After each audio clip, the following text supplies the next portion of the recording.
À Paris commence le sommet sur le climat. 150 chefs d'État donnent le coup d'envoi. Les hommes et femmes politiques les plus influents du monde entier se réunissent donc, comme Angela Merkel ou Barack Obama. Ils veulent enfin fixer des règles pour sauver notre climat. Les photos de glaciers nous montrent à quel point c'est urgent.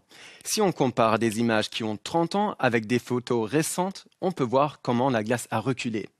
Les glaciers sont d'importants réservoirs d'eau. Et ce sont seulement les premiers signaux d'avertissement.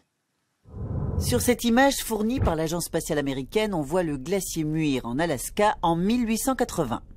Et voilà le même endroit aujourd'hui. Ça, c'est toujours en Alaska, avant et après. Et cette photo-ci, c'est le Coricalis, un glacier au Pérou.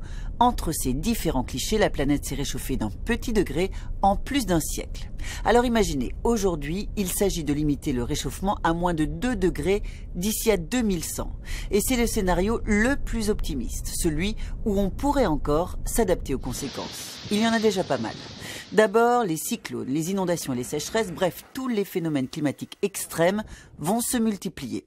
Ce qui va forcément avoir un impact sur l'agriculture, les rendements vont baisser, on produira moins alors que la population mondiale, elle, va augmenter.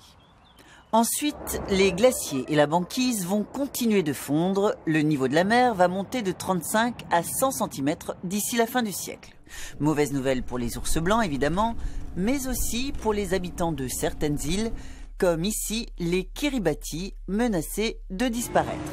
Mauvaise nouvelle aussi pour de nombreuses villes en bord de mer comme Singapour, Amsterdam, Miami ou encore New York. Et ce n'est pas fini, les océans seront de plus en plus acides, surtout dans les régions les plus chaudes, et là ce sont les récifs coralliens qui sont en danger de mort.